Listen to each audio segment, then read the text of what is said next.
ప్రభు నామానికి మహిమ కలుగును గాక. దేవునికి స్తోత్రం. ఈరోజు మనం ధ్యానించే అంశము చింత. ఏంటి చెప్పండి? చింత. ప్రభునందు ప్రియులారా, ఈ దినాల్లో మనం చూసినట్లయితే అనేక చోట్ల, అనేక గ్రామాల్లో, అనేక పట్టణాల్లో, అనేక దేశాల్లో మానవులను పీడిస్తున్నది చింత అని మనం అర్థం చేసుకోవాలి. పరిశుద్ధ గ్రంథంలో మనం చూసినట్లయితే యేసు ప్రభువారు మన కోసం ఈ లేఖనాలు ఎన్నో రాయించారు. అందులో కొన్ని భాగాలు మనం ధ్యానించబోతున్నాం. ఫిలిప్పీలు రాసిన పత్రిక 4వ అధ్యాయము 5-6 వచనాలు మనం చదువుకుందాం. ఫిలిప్పీలు రాసిన పత్రిక 4వ అధ్యాయం 5-6 వచనాల్లో కొన్ని మాటలు దేవుడు మనకు తెలియజేశాడు. ప్రభు సమీపంగా ఉన్నాడు కనుక మీరు దేని గురించి కూడా చింతించవద్దు. ప్రభువు సమీపంగా ఉన్నాడు కనుక మీరు దేని గురించి కూడా చింతించవద్దు. దేవుని వాక్యం ఉన్న ప్రియులారా, ఈ ఉదయకాలం మీరందరూ మనం ఆలోచిస్తున్నట్లయితే ప్రభు మనకు సమీపంగా ఉన్నాడు. యేసుక్రీస్తు అనే దేవుడు నీకు సమీపంగా ఉన్నాడు, నాకు సమీపంగా ఉన్నాడు, అందరికీ సమీపంగా ఉన్నాడు. యెషయా గ్రంథం 43:5 ఆయన చెప్పాడు, నిన్ను విడవను, ఏమాత్రము ఎడబాయను, అలాగే భయపడకము, నేను నీకు తోడై ఉన్నాను. హెబ్రీ 13:5 ఉంది, నిన్ను విడవను, ఏమాత్రము ఎడబాయనని. యెషయా గ్రంథం 43:5 ఉంది, భయపడకు, నేను నీకు తోడై ఉన్నాను. దేవుని వర్తమాన ప్రియులారా, ఆయన మనకున్నాడు కాబట్టి దేని గురించి కూడా ఈ దినాల్లో చూసినట్లయితే చాలామందికి ఈ చింత, ఈ బాధ, వేదన, కుటుంబ సమస్యలు ఉన్న వారికి చింత, వివాహం కావాల్సిన యవనస్తురాలు ఇంట్లో ఉందంటే తల్లిదండ్రులకు చింత, చదువుకున్న పిల్లలకు చదువు విషయంలో చింత, వృద్ధాప్యంలో ఉన్న వృద్ధులకు చింత ఏంటంటే మా కొడుకులు, కోడలు లేదా కుటుంబీకులు సరిగ్గా చూస్తారో లేదో అని. దేవుని వాక్యం ప్రియులారా, ఈ దినాల చింతలన్నీ తీసేవాడు పరమ తండ్రి యేసయ్య ఉన్నాడు. దేవునికి స్తోత్రం. కాబట్టి నీ జీవితంలో దేని గురించి కూడా చింతించక్కర్లా. ప్రభు చెప్తున్న ఫిలిప్పీలు రాసిన పత్రికలో ఇందాక మనం చూసినట్లయితే 4వ అధ్యాయము 5-6 వచనాల్లో ప్రభు మీకు సమీపంగా ఉన్నాడు కనుక మీరు దేని గురించి కూడా చింతించొద్దు. కృతజ్ఞతాపూర్వకంగా మీ విన్నపములు దేవునికి తెలియచేయండి. మీరు తెలియచేయాలి. మీ కష్టం, మీ బాధ, మీ వేదన ఏదైనప్పుడు కూడా ప్రభువు తెలియచేయమని దేవుని లేఖనం చెప్తుంది. కాబట్టి ఉదయకాలం దేవుని మాట్లాడిన మీరు ఒక విషయం అర్థం చేసుకోవాలి. మీకో చింత ఉంది, మీకు బాధ ఉంది, వేదన ఉంది. కాబట్టి నీ వేదన, నీ చింత ప్రభువు తెలియచేయమని ప్రభు చెప్తున్నారు. ప్రభు వాక్యంలో దేవుడు సెలవిచ్చాడు, మీరు దేని గురించి కూడా చింతించొద్దు. పేతురు రాసిన మొదటి పత్రిక 5వ అధ్యాయము 7-8 వచనాల్లో ఏం రాయబడి ఉందంటే, ఆయన మిమ్మల్ని గురించి చింతించుతున్నాడు కనుక మీ చింత యావత్తు ఆయన మీద వేయండి. ఎవరైనా? యేసుక్రీస్తు. ప్రభునందు ప్రియులారా, యేసుక్రీస్తు మన గురించి చింతిస్తున్నాడు. ఆయన అది అర్థం చేసుకోండి. ఆయన మన గురించి చింతించే యేసు ప్రభు. నీ కోసము, నీ కుటుంబం కోసము, నీ బిడ్డల కోసము ఆయన చింతిస్తూ ఉన్నాడు. వాక్యం సెలవిస్తుంది ఏంటో తెలుసా? ఆయన మిమ్మల్ని గురించి చింతించున్నాడు కనుక మీ చింత యావత్తు. చాలామంది ఈ దినాలు చూసినట్లయితే చింతండి, బెంగతో ఉంటున్నారు. బెంగతో ఉన్న వాళ్ళ ముఖాలు అంటే నీరసంగా ఉంటాయంటండి. లోన వేదన వాళ్ళ ముఖాలు చాలా నీరసంగా ఉంటాయంట. సామెతల గ్రంథంలో ఏమని తెలుసా?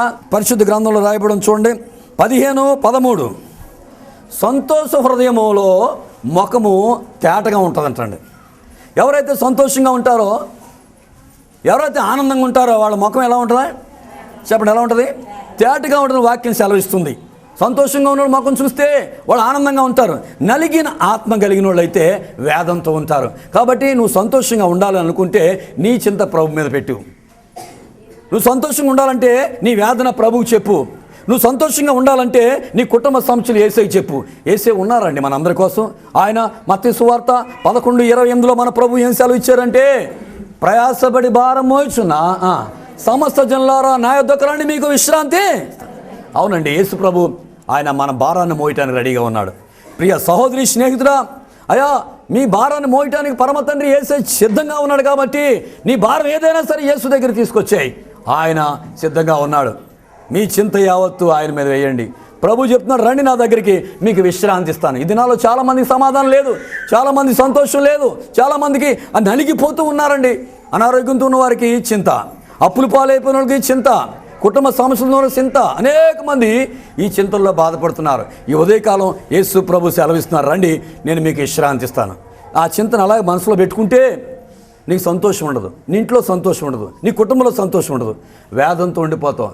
ఈ వాక్యం అంటే నీవు యేసు ప్రభు అనే దేవుడు నీ కోసం సిద్ధంగా ఉన్నాడు. నీ చింతని ఏదైనా తీసేయడానికి ప్రభు సిద్ధంగా ఉన్నాడు. చాలామంది అండి యేసు ప్రభుని ఈ దినాల్లో తెలుసుకొని కూడా చింత ఆయనకి ఇవ్వట్లేదు. నీకు అనవసరమైన పనులు చాలామంది చెప్పుకుంటూ తిరుగుతాను.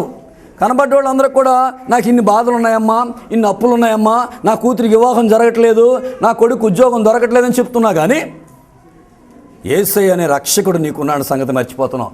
ఈ ఉదయకాలం నేను తెలియజేయండి ఏమనక మీకు శుభ వర్తమానం ఏంటంటే యేసయ్య అనే రక్షకుడు నీకు నాకున్నాడు. ప్రియ స్నేహితుడా, ప్రియ సోదరి, ఈ విషయంలో ఒక విషయం జ్ఞాపకం చేసుకో. పరమ తండ్రి యేసయ్య నీ కోసం నా కోసం ఉన్నాడు. కాబట్టి మీ చింత యావత్తు ఆయన మీ గురించే చింతిస్తున్నాడు. బైబిల్లో షడ్రక్, మేషక్, అబేద్నెగో వారికి ఒకరోజు ఆపద వచ్చిందండి. వారి దగ్గర రాజు అంటాడు, వీరిని తీసుకెళ్ళి అగ్నిగుండంలో పడేయండి, ఎందుకంటే వీళ్ళు మేము చెప్పిన మాట వింటలా.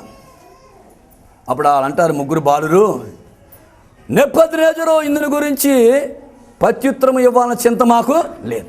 ఏంటంటే అగ్నిగుండం ఎదురుగా ఉంటే వాళ్ళు అంటారు మాకు చింత లేదండి అంటున్నారు. ఎందుకు అన్నారు తెలుసండి? వారు ఆరాధిస్తున్న దేవుడు శక్తిమంతుడు. వారు అంటారు, ఈ అగ్నిగుండంలో నుండి రక్షించడానికి మా దేవుడు సమర్థుడు. ఆయన సమర్థుడు అండి. ప్రియ సహోదరి, స్నేహితుడా, నీ కష్టాల్లోంచి విడిపించడానికి ఆయన సమర్థుడు, నీ బాధల్లోంచి విడిపించడానికి ఆయన సమర్థుడు, నీ అనారోగ్యంలోంచి విడిపించడానికి సమర్థుడు. అటువంటి దేవుడికి నీ చింత అంతా తీసుకెళ్ళిపడాయి, అంతేగాని అది నెత్తి మీద పెట్టుకొని తిరక్కో. ఒకసారి ఒక ఆయన కారులో వెళ్ళిపోతుంటే ఒక ముసలిది నెత్తి మీద బరువు పెట్టుకుని వెళ్తుందండి. బరువు మోసుకుంటూ వెళ్తుంది ఆవిడ. చెమటలు కారిపోతున్నాయి, ఓ పక్కన ఎండ. చాలా కష్టంగా బరువు పెట్టుకెళ్తుంటే ఒక ఆయన కారు ఆఫ్ చేసి ఆ ముసలాం చూసి జాలిపడి ఆయన అంటాడు, ఆయన అమ్మ నా కారు ఎక్కువ, నువ్వు ఎక్కడికి వెళ్ళాలంటే అయ్యా 5-6 కిలోమీటర్లు వెళ్ళాలి నేను అంటే, అమ్మ నా కారు ఎక్కమ్మా అనగానే కారు ఎక్కిందండి. కారు వెళ్తుంది, ఈయన కారు నడుపుతున్నాడు. అద్దంలో చూసాడండి ఆయన. ఏం జరుగుతుందో తెలుసా? ఈ నెత్తి మీద మూట పెట్టుకుని కూర్చుంది ఆవిడ కారులో. ఆవిడ కూర్చున్నది ఎక్కడ? కారులో కూర్చుంది, కానీ మూట ఎక్కడుంది? నెత్తి మీద ఉంది. సడన్గా ఆయన కారు ఆఫ్ చేశాడు, అద్దంలో చూశాడు, కారు ఆఫ్ చేశాడు, నెత్తి మీద మూట పెట్టుకుని ఉంది. అమ్మా నువ్వు కారు ఎక్కావు కదా, మూట దించలేదంటే ఆవిడ అంటది, అయ్యా ఈ కారు నన్ను మోస్తుంది కానీ నా బరువును మోస్తుందా అని అందండి. ఎంత విచారకరం. ఈ దినంలో చాలామంది అలాగే ఉన్నారండి. ఎవరి చింత వాళ్ళు నెత్తి మీద పెట్టుకొని తిరుగుతున్నారు, ఎవరి బరువు వాళ్ళు నెత్తి మీద పెట్టుకుని. ప్రభు అన్నాడు, మీ చింత నాకివ్వండి. ఆయన నీ కోసం, నా కోసం కల్వరి సిలువలో పాప భారాన్ని మోశాడు, చింతను మోశాడు, వ్యాధిని అనుభవించాడు. కాబట్టి ఈ వాక్యుడు నీవు ప్రభు దగ్గరికి వచ్చే. ప్రియ సోదరి, స్నేహితుల, యేసు నిన్ను ఆహ్వానిస్తున్నాడు, యేసు నిన్ను పిలుస్తున్నాడు. చింత గుర్తుంచుకో, అది తీసేసి యేసయ్యకి ఇచ్చే. అనేక మంది కుటుంబాలు చూసినట్లయితే ఈ దినాల్లో చాలా చాలా చింతలండి, బెంగలండి, సంతోషం ఉండట్లా. ఎన్నో ఉంటున్నాయి, తినడానికి తిండి ఉంటుంది, కట్టుకోవడానికి వస్త్రాలు ఉంటున్నాయి, బంగారం ఉంటున్నాయి, అన్నీ ఉంటున్నాయి. వాళ్ళ ముఖాలు చూస్తే భయంకరంగా ఉంటున్నాయండి. ఎంత భయంకరంగా ఉంటున్నాయో, చాలా భయంకరంగా బాధతో ఉంటున్నారు. ఈ ఉదయకాలం వర్తమానం నీకు యేసయ్య నీకు చెప్పేది ఏంటంటే, నీవు నీ చింతను తీసుకొచ్చి ప్రభుకి ఇచ్చే. దేవుడి నామానికి మహిమ కలుగును గాక. మరి మీ చింత ఆయనకి ఇస్తున్నారా? ఇవ్వడానికి సిద్ధంగా ఉన్నారా? ఆయన అడుగుతున్నాడు.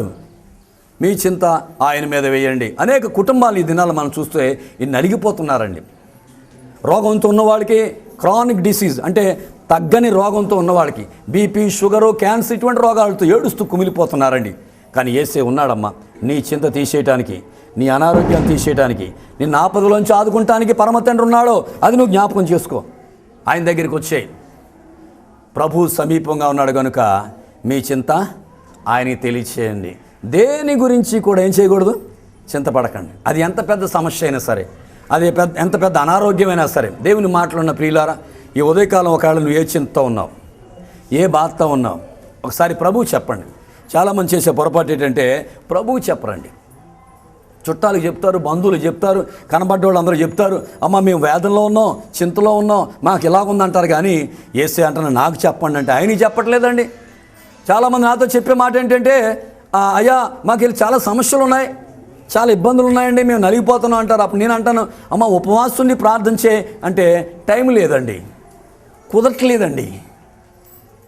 పోనీ చర్చికి వచ్చి ఆరాధించాలంటే దానికి అవకాశం ఉండలేదండి. యేసు ప్రభువు చెప్పడానికి అవకాశం లేదు, ప్రార్థన చేయటానికి టైం లేదు. ప్రభునందు ప్రియులారా, నీకు లోకంలో అనేక కార్యాల్లో తలదూరుస్తున్నావు, లోకంలో అనేక కార్యాలను ఉంటున్నావు, కానీ యేసు ప్రభు అనే ప్రభు నీకున్నాడని జ్ఞాపకం చేసుకున్నావు. మీ చింత యావత్తు ఎవరి మీద వేయాలి చెప్పండి? ఎవరి మీద వేయాలి? యేసయ్య మీద వేయండి. ప్రభు నామానికి మహిమ కలుగును గాక. ఆయన మిమ్మల్ని గురించే తించింది. చూడండి, తల్లి ఎక్కడ కూర్చున్నా కూతురు కానీ కొడుకు కానీ తీసుకొచ్చింది అనుకోండి, మనసంతా ఎక్కడ ఉంటుంది? ఎంత చేస్తున్నా సరే మధ్య మధ్యలో కొడుకునో కూతురునో చూసుకుంటూ ఉంటుంది. నా కొడుకు ఎక్కడున్నాడో, నా కూతురు ఎక్కడుందని పిల్లల మీద అలా చూస్తుంటుందండి ఆ తల్లి. చర్చికి వస్తుంది రావడం, కానీ ఆవిడ మనసంతా ఆ బిడ్డ మీదే ఉంటుంది. మధ్య మధ్యలో బిడ్డగా చూస్తుంటుంది, నా కూతురు ఎక్కడ కూర్చుంది, నా కొడుకు ఎక్కడ కూర్చున్నాడని. ఎందుకో తెలుసా? కన్న తల్లి. ప్రభువుని ప్రియులారా, శరీర సంబంధమైన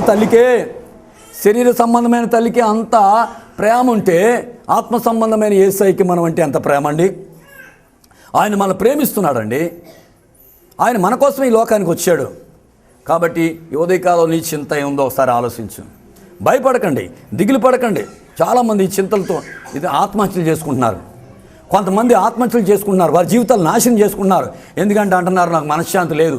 దేవుని మాటలిన్న ప్రియులారా, యేసే నీ కోసం ఈ లోకానికి వచ్చాడు, నీకు మనశ్శాంతిని ఇవ్వటానికి. శిష్యులతో మాట్లాడుతూ ప్రభు చెప్పిన మాట ఏంటంటే, నా శాంతిని మీకు అనుగ్రహిస్తున్నాను. I will give you my peace అంటూ యూ. నేను నా శాంతిని మీకు అనుగ్రహిస్తున్నాను. దేవుని మాటలు ప్రియులారా, ఆయన నీకు శాంతి ఇవ్వడానికి సిద్ధంగా ఉన్నాడు. ఆయన నిన్ను బలపరచడానికి సిద్ధంగా ఉన్నాడు. నీ రోగాన్ని స్వస్థపరచడానికి సిద్ధంగా ఉన్నాడు. నీ కుటుంబంలో సమస్యలు తీసేయడం సిద్ధంగా ఉన్నాడు. అయితే నువ్వు చేయాల్సింది ఆయన దగ్గరికి రావాలండి. ఆయన అడగాలండి. ఆయన్ని నువ్వు అడిగి చూడమ్మా, ఆయన్ని అడిగి చూడు, నువ్వు చెప్పి చూడు. నువ్వు ఎవరైనా సరే. చాలామంది అనుకుంటారు యేసు ప్రభు అంటే పలానోళ్ళు దేవుడు మా దేవుడు కాదంటారు. బైబిల్ చెప్తుంది అపోస్తల కార్యాలు 10:36 ప్రకారంగా యేసుక్రీస్తు అందరికీ ప్రభు. Is the lord of all. ఆయన అందరికీ దేవుడు అండి, అందరికీ ప్రభు. కేవలం కొంతమంది కాదు. చాలామంది తెలియక వీరి దేవుడు వారి దేవుడు అంటుంటారు. కానీ ఈ ఉదయకాలం దేవుని వాక్యం సెలవిస్తుంది, ఆయన అందరికీ దేవుడు, అందరికీ ప్రభు. ప్రభువుని ప్రియులారా, ఇప్పుడైనా మీరు యేసుని అంగీకరించండి. మీ కుటుంబంలో ఉన్న చింతను ఆయన తీసేయడానికి సిద్ధంగా ఉన్నారు. చాలామంది చింతిస్తున్నారు. యేసు ప్రభు వారు ఒకసారి సముద్రం మీద ప్రయాణం అవుతున్నప్పుడు శిష్యుల ధోని మీదకి పెద్ద తుఫాన్ వచ్చిందండి. ఆ తుఫాన్ వచ్చినప్పుడు వాళ్ళు చాలా అరుస్తూ కేకలేస్తున్నారు. మార్కు సువార్త 4:35 రాయబడి ఉంది. వాళ్ళు అంటారు, బోధకుడా మేము నశించిపోతున్నామయ్యా, నీకు చింత లేదా? యేసేని అడుగుతున్నారండి వాళ్ళు. మేము నశించిపోతున్నాం, యేసయ్యా మీకు చింత లేదా? ప్రభువుని ప్రియులారా, యేసు ప్రభుకి ఎందుకు చింత లేదండి? ఆయన మన కోసమే చింతించున్నాడు. ఆయన మన కోసమే ఉన్నాడు. కాబట్టి దేవుని మాటలను ప్రియులారా, ఈ ఉదయకాలం ఆయన నీ కోసం నా కోసం చింతిస్తున్నాడని ఒక విషయాన్ని మీరు జ్ఞాపకం చేసుకోవాలి. ఆయన నీ కోసం నా కోసం శ్రమపడి బాధపడి సిలువ మోసి మరణమయ్యి 3వ రోజు పునరుద్ధాన శక్తి ఆయన లేచాడు. కాబట్టి ఆయన నీ కోసం నా కోసం చింతిస్తున్నాడు, జ్ఞాపకం చేసుకోవాలి. ప్రభువు సమీపంగా ఉన్నాడు. కాబట్టి దేనికోసం కూడా మీరు చింతించవద్దు. ప్రభు నీకు దగ్గరగానే ఉన్నాడు. నువ్వు ఎప్పుడు చెప్తావా నీ బాధని? ఎప్పుడు నీ యొక్క అనారోగ్యం గురించి చెప్తావా? ఎప్పుడు నీ కుటుంబ సమస్యల గురించి చెప్తావా అని పరమ తండ్రి నీ కోసం ఎదురు చూస్తున్నారు. దేవుని వర్తమాన ప్రియులారా, మీకు చింత ప్రభుకి అప్పచెప్పమని దేవుని వాక్యం సెలవిస్తుంది. ఆయన నిన్ను ఆహ్వానిస్తూ ఉన్నాడు. శిష్యులు అంటున్నారు, అయ్యా మేము నశించిపోతున్నాం, నీకు చింత లేదా? యేసు ప్రభు వెంటనే లేచారండి.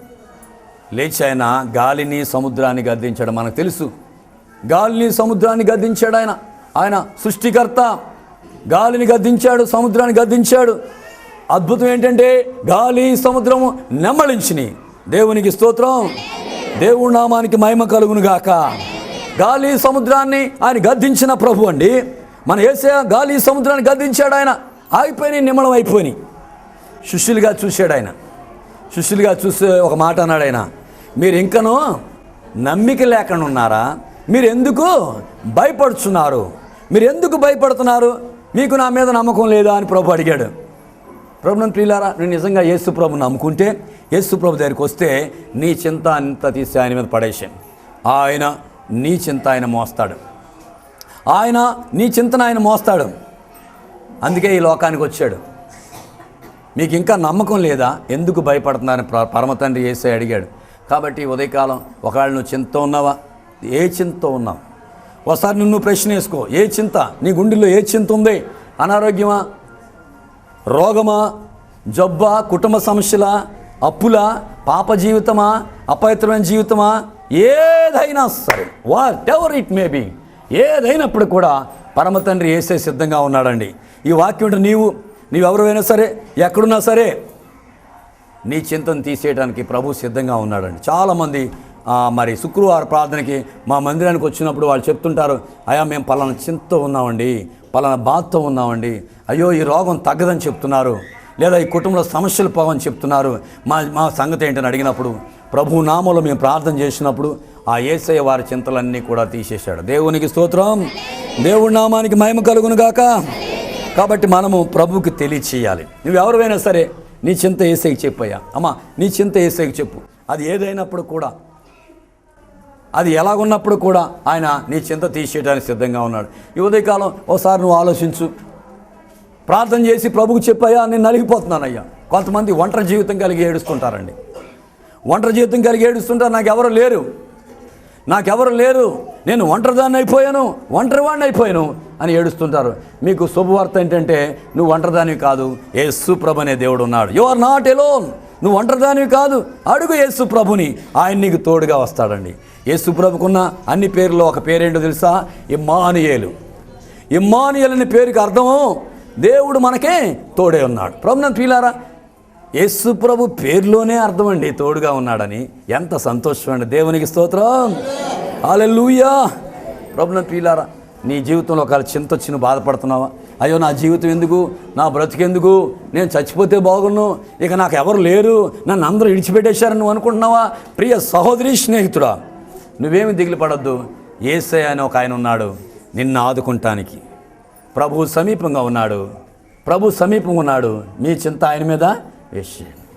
ప్రభు దగ్గరగా ఉన్నాడు, మీ బాధ అంతా ఆయనకి చెప్పేసేయండి. అంతేగాని నేను ఇలా పట్టుకొని ఏడుస్తూ మోస్తూనే ఉంటానండి అని చెప్తే దానివల్ల నీకు ఉపయోగం లేదు. ఆయనకి నీ చింత పడేసి చెప్పు, ప్రభుకి మోకరించి ప్రార్థన చేసి, ప్రభువా నా చింతను తీసే ప్రభువా, నా వేదన తీసే ప్రభువా, నా రోగాన్ని తీసే ప్రభువా, నా కుటుంబ సమస్య తీసే ప్రభువా, నా కుమార్తెకి వివాహం అవ్వట్లేదు అద్భుతం చేయి ప్రభువా, నా కుమారుడికి ఉద్యోగం లేదు గొప్ప కార్యం చేయి ప్రభువా అని అడుగయ్యా. యేసే ఉన్నాడండి, పరమదేవుడు, శక్తి కలిగిన ప్రభు ఉన్నాడండి, ఇమ్మానుయేలు దేవుడు ఉన్నాడండి, మనల్ని విడిచిపెట్టనని వాగ్దానం చేసిన దేవుడు ఉన్నాడండి. నా సేవ అనుభవంలో దేవుడు అనేక రకాలుగా నన్ను ఆదుకున్నాడు, అనేక రకాలుగా నన్ను హెచ్చించాడు. నిన్ను హెచ్చిస్తాడు, నిన్ను దీవిస్తాడు. కాబట్టి నీ చింత ఎవరి మీద వేయాలి? యేసయ్య మీద వేయండి. ఆయన చెప్తున్నాడు వేసేయండి, రండి. ఆయన చెప్తున్నాడు రండి, మీ భారం తీసుకురండి. ప్రయాసపడి భారం మోయించిన వారులారా, సమస్త జనులారా నా యొద్దకు రండి, మీకు నేను విశ్రాంతి నేను ఇస్తాను. సమస్త జనులారా, కేవలం ఆయన కొంతమందిని పిల్లలేదు, కేవలం ఒక రకమైన పిల్లలేదు, అందరినీ పిలుస్తున్నాడండి పరమ తండ్రి. 2 చేతులు చాచి ఆయన నిన్ను నన్ను పిలుస్తున్నాడు. ఎందుకు నువ్వు ఆలస్యం చేస్తున్నావు? ఇంకా నువ్వు ఆలస్యం చేస్తూ ఎందుకుంటున్నావు? ఇప్పుడే ఆయన వైపు తిరిగి, యేసయ్య నువ్వు నాకు కావాలయ్యా, నేను చింతతో ఉన్నాను, ఏం చెయ్యాలో తెలియట్లేదు, ఎలా బ్రతకాలో తెలియట్లేదు, నాకు అండగా ఎవరు లేరు, నన్ను ఆదుకున్న వాళ్ళు ఎవరు లేరు, నా బాధ అర్థం చేసుకున్న వాళ్ళు ఎవరు లేరు, యేసు నేను చింతతో కుమిలిపోతున్నాను నువ్వు అంటే యేసు ప్రభు నీ దగ్గర రావడానికి సిద్ధంగా ఉన్నాడు. ఆనాడు శిష్యులు యేసు ప్రభు వెళ్ళిపోయిన తర్వాత ఒక గదిలో కూర్చొని భయపడిపోతూ ఉన్నారండి. అయ్యో మన బోధకుడిని, మన గురువు గారిని తీసుకెళ్ళిపోయారు, సిలువేశారు, చనిపోయాడు ఆయన, ఇక మనకి ఎవరు లేరని ఒక గదిలో ఏడుస్తున్నారండి. వాళ్ళు కుమిలి ఏడుస్తున్నారు, చాలా వేదంతో ఉన్నారండి వాళ్ళు. ఏం జరిగిందో మీకు తెలుసా? ఆ గదిలోకి ఎవరు వెళ్ళారు? యేసయ్య వెళ్ళాడు. దేవునికి స్తోత్రం, దేవుడి నామానికి మహిమ కలుగును గాక. కాబట్టి ఆ గదిలోకి ప్రభు వెళ్ళి ఒక మాట అన్నాడండి, మీకు సమాధానం కలుగును గాక. స్తోత్రాలు చెప్పండమ్మా. మీకు సమాధానం కలుగును గాక. ఎంత మంచి మాట అండి. వాడికి వెళ్ళగానే మీ గుండెల్లోకి సమాధానం నేను పంపించేస్తున్నాను. ఇప్పుడు ఈ కంగారుగా ఉన్నారు, మీరు భయంతో ఉన్నారు, చింతతో ఉన్నారు, మీకు సమాధానం నేను ఇస్తున్నాను కానీ శిష్యులు ఆనందపడిపోయారండి, సంతోషపడిపోయారు. మన యేసు, మన బోధకుడు వచ్చేసాడు మన దగ్గరికి. ఇక మనం భయపడాల్సిన అవసరం లేదు, మనం భయపడాల్సిన అవసరం మనకు లేదు. మన బోధకుడు యేసే వచ్చేసాడు. ఓసారి మా రాజాబాబు అని మా పెద్దబాబు 3వ సంవత్సరం వయసు అప్పుడు ఆడు తోటోడు 2వ సంవత్సరంలో 3 సంవత్సరాల వయసు వాడిని కొట్టాడండి. ఇద్దరు ఇంతంతే ఉన్నారు. వీడేం చేశాడంటే ఆయన కొట్టాడు. 3 సంవత్సరాలు నా కొడుకు 3 సంవత్సరాలు కొట్టాడు. ఇలా వయసు ఎంత అని దెబ్బలాడుకోవడానికి 3 సంవత్సరాలు ఇంతంతే ఉన్నారు. ఆయన కొట్టగానే ఆడు కర్రొచ్చుకొని వస్తున్నాడు. ఇంత ఈనుపులు వచ్చుకొచ్చాడు మామూలు కొడతానికి. అప్పుడు నేను బయటికి వెళ్ళి వచ్చాను. రాగానే మా రాజా నా వెనక్కి వచ్చి అంటున్నాడు, ఇప్పుడు రారా మా డాడీ ఉన్నాడు అంటున్నాడు. ఇప్పుడు రారా తేల్చుకుందాం మా డాడీ ఉన్నాడు. ఆడంటాడు, మీ డాడీ ఉంటే నేను ఎందుకు వస్తాను అన్నాడు. మీ డాడీ ఉంటే నేను ఎందుకు వస్తాను? ప్రభునందు ప్రియులారా, అవునండి మన డాడీ ఉన్నాడు. మన డాడీ ఉన్నాడండి. ఎవరు మన డాడీ? చెప్పండి గట్టిగా. Who is our daddy? Jesus is our daddy. యేసు మన డాడీ అండి. ఆయన ఉండగా మనం ఎవరికి భయపడిన అవసరత? నా కొడుకు అంటాడు, ఇప్పుడు రారా, ఇందాక కాదురా, ఇప్పుడు రా. అవునండి, యేసే ఉండగా భయపడక్కర్లేదు. ఎందుకమ్మా నువ్వు భయపడిపోతున్నావు? ఎందుకమ్మా నువ్వు దిగులు పడుతున్నావు? పరమ తండ్రి యేసే ఉన్నాడు సుమా నీకు. ఈ ఉదయకాలం చింత మన అంశం గుర్తుంచుకోండి. ఆ చింత నీ హృదయంలో నుంచి ప్రభు తీసేయడానికి సిద్ధంగా ఉన్నాడు. మరి నువ్వు ఆ చింత ఆయనకి ఇవ్వడానికి సిద్ధంగా ఉన్నావా? లేదండి, నా తట్ట చింతకాయల తట్ట నేనే మోసుకుంటాను, నేను ఎవరికి ఇవ్వనండి, ఈ బాధతో ఇలాగే తిరుగుతాను అంటావా? తిరిగి అన్నాడు తిరుగుతావు, ఇచ్చేసే. లేకపోతే ఆయనకి నీ చింత ఆయనకి ఇచ్చేయమ్మా. ప్రభు ఉన్నాడు, అద్భుతాలు చేసే దేవుడు అండి, ఆశ్చర్యకార్యాలు చేసే దేవుడు. మన పక్షంగా ఆయన ఉన్నాడు, అద్భుతాలు చేయటానికి సిద్ధంగా ఉన్నాడు. అద్భుతాలు నువ్వు అనుభవించాలి. మన చింత తీసేయటానికి ప్రభు సిద్ధంగా ఉన్నాడు. ప్రభు సమీపంగా ఉన్నాడు. ఫిలిప్పీలు రాసిన పత్రిక 4:5-6 ఇందా చదువుకున్నాం. ప్రభు సమీపంగా ఉన్నాడు కనుక దేని గురించి మీరు, దేని గురించి అనే దాంట్లో అర్థం ఏంటి తెలుసండి? ఏదైనా. దేని గురించి అంటే ఏదైనా, కేవలం ఒకటి కాదండి, కొన్నిట్ల గురించే కాదండి, అన్నిటి గురించి. ఒకవేళ పాపంలో పడిపోయి కుమిలిపోతూ అయ్యో నేను ఇందులో ఉండిపోయి నిరాశపడుతున్నావా? ప్రభు ఉన్నాడండి, ప్రభు ఉన్నాడమ్మా. ధైర్యంగా ప్రభు వైపు చూడు. ప్రభువా నువ్వు నాకున్నావు ప్రభువా, నన్ను విడిపించని అడుగు. రోగంతో ఉంటే ప్రభు